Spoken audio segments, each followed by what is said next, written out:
ஓம் கணபதியே நமக. வெற்றிவேல் முருகனுக்கு அரோகரா. இந்த வீடியோவில் பம்மல்ல இருக்கிற இரட்டை பிள்ளையார் கோயில் பற்றி நம்ம பார்க்கலாம். விநாயகர் தடைகளை நீக்கி அறிவையும் வெற்றியையும் அருளும் முழு முதல் கடவுளாக கருதப்படுகிறார். எந்த ஒரு புதிய வேலை தொடங்குவதற்கு முன்பும் தடைகளை நீக்குவதற்கு விநாயகரை வணங்குவது வழக்கம். பிள்ளையார் மிகவும் எளிமையான ஒரு கடவுள். சிவபெருமான் கூட முதல்ல பிள்ளையார வேண்டிட்டு தான் எந்த ஒரு காரியத்தையும் தொடங்குவார். இரட்டை பிள்ளையார் உருவாக 2 கதைகள் இருக்கு. இரட்டை பிள்ளையார் என்றால் 2 விநாயகர் சிலைகள் ஒரே சந்ததியில் இருப்பது. இப்படி இரட்டை பிள்ளையார் உருவானதற்கு பின்னால் சுவாரஸ்யமான ஆன்மீகம் மற்றும் புராண காரணங்கள் உள்ளது. அதில் முதல் கதையை பார்க்கலாம். விக்னராஜர் மற்றும் விநாயகர். பொதுவாக ஒரே சந்ததியில் இருக்கும் 2 பிள்ளையார் சிலைகளில் ஒருவர் விக்னராஜர் என்றும் மற்றொருவர் விநாயகர் என்றும் அழைக்கப்படுகின்றனர். விக்னராஜர் தடைகளை உருவாக்குபவர், விக்னங்களை ஏற்படுத்துபவர் என்றும், விநாயகர் அந்த தடைகளை நீக்குபவர் என்றும் நம்பப்படுகிறது. வாழ்க்கையில் வரும் தடைகள் தடுக்கவும் வந்த தடைகளை நீக்கவும் இந்த இருவரையும் சேர்த்து வழிபடும் முறை உருவானது. ஒரு பிள்ளையாரை வணங்கினால் கிடைக்கும் பலனை விட இருவரை ஒரே இடத்தில் வணங்கும்போது 2 மடங்கு பலன்களும் மன அமைதியும் கிடைக்கும் என்பது பக்தர்களின் நம்பிக்கை. வைதீக பாரம்பரியம். பழங்காலத்தில் வைதீக குடும்பங்களில் பூஜை செய்யும்போது குடும்பத்தின் மூத்தவர் தன் குடும்பத்திற்காக ஒரு பிள்ளையாரையும் தனது வம்சவாயினருக்காக, அதாவது சந்ததியினருக்காக மற்றொரு பிள்ளையாரையும் மஞ்சளில் பிடித்து வைத்து வழிபடும் வழக்கம் இருந்தது. இதுவே பிற்காலத்தில் கோயில்களில் இரட்டை பிள்ளையார்களாக பிரதிஷ்டை செய்யும் முறையாக மாறியது. புராணங்களின்படி விக்னன் என்ற அரசன் தேவர்களுக்கு முனிவர்களுக்கும் பல இன்னல்களை கொடுத்தான். விநாயகரும் அசுரனை அழிக்க புறப்பட்டார்.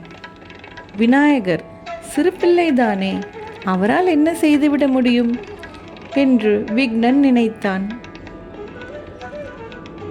பிறகு விநாயகரிடம் விக்னன் மன வலிமையிலும் உடல் வலிமையிலும் தோற்றுப்போய் கடைசியில் தன்னை மன்னித்து அருள் புரியுமாறு சரணடைந்தான்.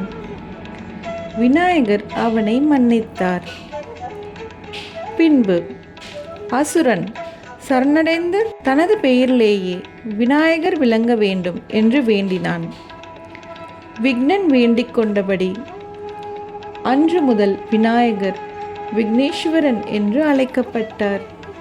பக்தர்கள் விநாயகரை வழிபடும் போதெல்லாம் விக்னனையும் வழிபட வேண்டும் என்று விநாயகர் கூறுகிறார். விநாயகரும் விக்னனுமே இரட்டை பிள்ளையார்களாக உருவானார்கள்.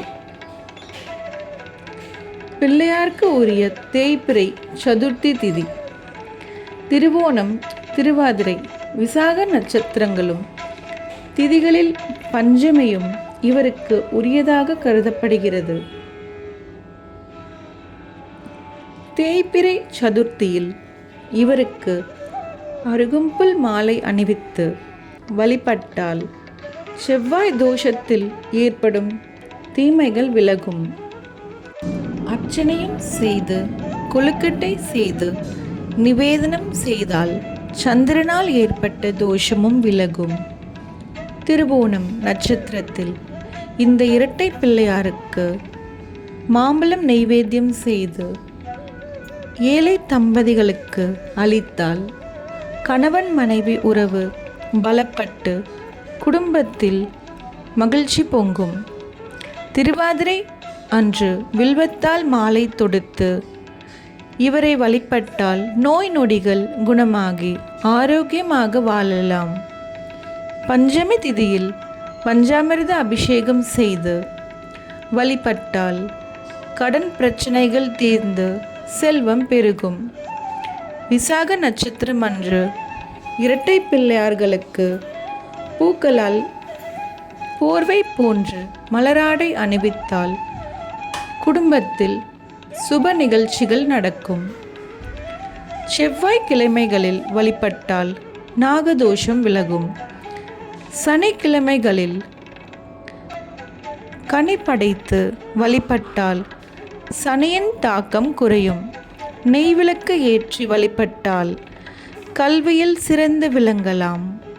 திருமணமாகாத பெண்கள் சந்தான அபிஷேகம் செய்து வழிபட்டால் திருமண தடை நீங்கும். கணவன் மனைவி ஒற்றுமை பலப்பட சங்கராகர சதுர்த்தியில் அருகம்புல் மாலை அணிந்து வழிபட்டால் குடும்பத்தில் சந்தோஷம் மேம்படும். இரட்டை பிள்ளையார் உருவான இரண்டாவது கதை. ஒரு நாள் பார்வதி தேவி சிவபெருமானை பிரிந்து தவம் செய்ய நேரிட்டது. அப்பொழுது விநாயகர் தன்னைப் போலவே ஒரு உருவத்தை உருவாக்கி தன்னையே சங்கல்பம் செய்துதான் பெற்றோர் ஒன்று சேர பிரார்த்தித்தார். இதன் அடிப்படையில் சென்னை பம்மல் அருகே உள்ள கோயிலில் இரட்டை பிள்ளையார்களாக எழுந்தருளி பக்தர்களுக்கு அருள் பாவித்தார். இந்த கோயில் மிகவும் ஒரு சின்ன கோயில்.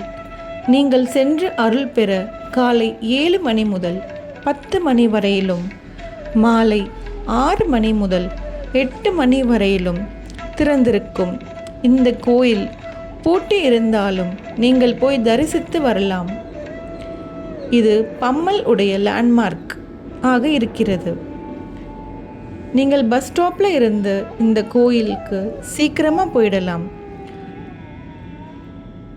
முக்கியமான இரட்டை பிள்ளையார் கோயில்கள்: மதுரை மீனாட்சி அம்மன் கோயில். அம்மன் சந்ததியின் இடதுபுறம் மற்றும் பிரகாரத்தில் இரட்டை பிள்ளையார் உள்ளனர். திருநெல்வேலி பாபநாசநாதர் கோயில். இங்குள்ள ஸ்தல விநாயகர் சன்னதியில் இரட்டை விநாயகர்களை காணலாம். சென்னை பம்மல் பகுதியில் புகழ்பெற்ற இரட்டை பிள்ளையார் கோயில் உள்ளது.